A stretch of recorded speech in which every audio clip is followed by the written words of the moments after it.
Salut et bienvenue sur Anakaland. Aujourd'hui c'est mercredi et on parle actu manga avec le retour tant attendu de Hunter x Hunter. En effet, après la plus longue pause qu'ait pris l'auteur à ce jour, soit 4 ans, un nouveau chapitre est prévu pour ce week-end dans le Shonen Jump. Le chapitre 491 nommé très probablement Clash partie 2, faisant suite à la partie 1 dans le 490 qui conclut le tome 37 qui sort lui en version papier le 4 novembre au Japon. Et espérons très rapidement chez nous en France. Les semaines à venir seront donc rythmées par le retour de ce grand manga du Shonen Jump, Hunter x Hunter et non pas Hunter x Hunter.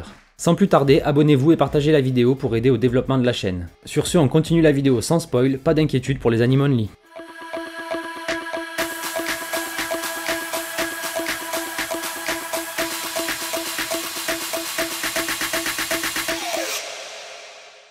Créé en 1998 par Yoshihiro Togashi, avec une première publication dans le Shonen Jump du 16 mars, Hunter x Hunter est rapidement devenu un manga culte avec pas une, mais deux adaptations en animé. D'abord en 1998 avec seulement 70 épisodes, puis en 2011 avec 6 saisons et 148 épisodes couvrant les 339 premiers chapitres du manga. Anime qui pourrait aussi revenir dans les années à venir pour adapter l'arc du continent noir et les potentiels suivants. Togashi avait bien annoncé qu'il y aurait encore plusieurs arcs après celui des fourmis chimères. Et on en a déjà eu deux, celui des élections et maintenant celui du continent noir. Déjà les chapitres 340 et 390 déjà publiés qui pourraient devenir facilement une bonne vingtaine d'épisodes traitant du prologue de l'arc du continent noir, la guerre de succession et bien d'autres choses que les fans attendent depuis très longtemps. Et de la suite de l'arc qu'on pourra enfin voir dès le prochain numéro du Jump. Pour ceux n'étant pas encore à jour sur le manga, je pense faire un bon résumé des chapitres pas encore adaptés en animé dès que possible, dites-moi en commentaire si ça vous dit. Les 10 prochains chapitres prévus pour les semaines à venir vont peut-être en décevoir certains, car le retour de Gon et Killua ne semble pas pour tout de suite. Même si on a tous très envie de savoir ce qu'ils sont devenus, est-ce que Gon a récupéré son naine par exemple, et ce que Killua est devenu depuis son départ avec sa sœur. Car bien que l'auteur aime raconter ses histoires en parallèle, je ne vois pas comment les deux jeunes garçons pourraient revenir si vite, alors que les événements de la guerre de succession entre les princes de Kakin et leurs bêtes de naine sont loin d'être finis. Mais ils pourraient probablement nous proposer le retour d'Hisoka, présent sur le navire mais pas encore apparu alors que la brigade fantôme le recherche. Morena, présente sur la couverture du tome 37 qui va bientôt sortir, va aussi probablement refaire parler d'elle avec son jeu malsain à base de points qu'elle a mis en place sur le bateau.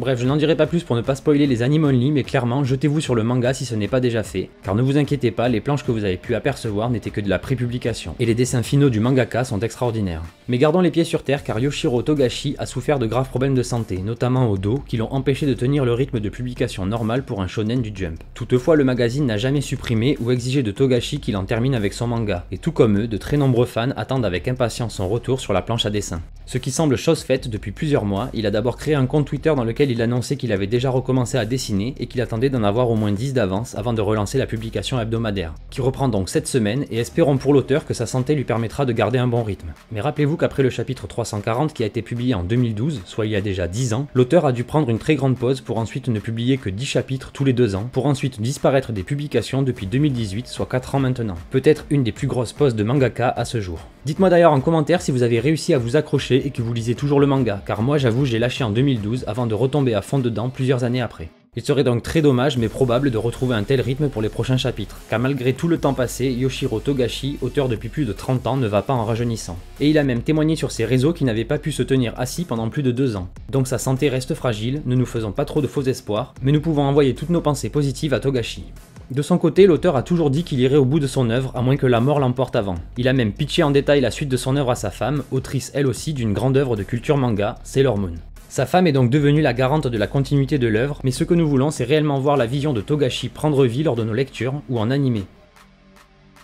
Voilà, on arrive à la fin, et comme je le disais plus tôt, la hâte de cette suite et ce tome 38 qui semble déjà prêt est impressionnante. Mais il faut tout de même garder la tête froide et espérer que la santé de Yoshihiro Togashi reste stable et lui permette de poursuivre son œuvre. On croise les doigts pour lui.